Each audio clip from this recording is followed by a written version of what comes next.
जी, आज का जो हमारा टॉपिक है अब हम लोग टिश्यू के बारे में देखेंगे और इसकी मिसालें वो भी देखेंगे, कौन पौधों में कौन से टिश्यू होते हैं और जानवरों में कौन से होते हैं।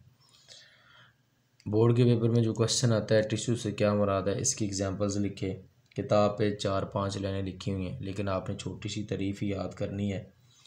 मल्टीसेलुलर जानदारों में एक जैसे सेल्स ग्रुप्स की शक्ल में मुनज़्ज़म होकर टिश्यू बनाते हैं।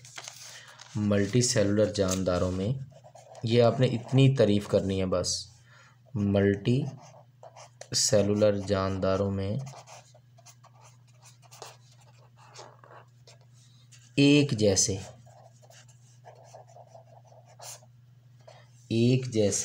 सेल्स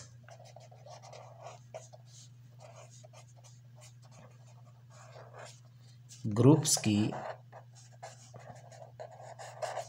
शक्ल में मुनज़्ज़म होकर टिश्यू बनाते हैं। ग्रुप्स की शक्ल में मुनज़्ज़म होकर मिलकर टिश्यू बनाते हैं। ग्रुप्स की शक्ल में मुनज़्ज़म होकर मिलकर क्या बनाते हैं, टिश्यू बनाते हैं। ये आपने सिर्फ इतनी इसकी तारीफ़ करनी है और आपने कुछ नहीं करना। उसके बाद इसकी जो एग्जांपल्स हैं, पौधों में मुख्तलिफ टिश्यू होते हैं, जानवरों में होते हैं। पौधों में जो टिश्यू है उसकी एग्जांपल आपने लिखनी है, पेपर में ज़रूर लिखनी है। पौधों में कौन कौन से टिश्यू होते हैं।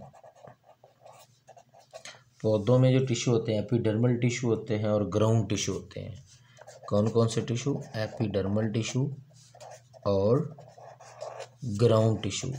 इनकी जो डिटेल है हम लोग चैप्टर नंबर 4 में देखेंगे। 9th क्लास का चैप्टर नंबर 4 है, उसमें हम लोग देखेंगे। इसी तरह से जो जानवर हैं, जानवरों में जो टिश्यू हैं उनकी मुख्तलिफ एग्जांपल्स हैं। जानवरों में टिश्यू की मुख्तलिफ जो एग्जांपल्स हैं वो हमारे पास हैं जी, नर्वस टिश्यू है और मस्कुलर टिश्यू है। ये जो नर्वस टिश्यू और मस्कुलर टिश्यू, इनकी भी डिटेल हम लोग चैप्टर नंबर 4 में देखेंगे।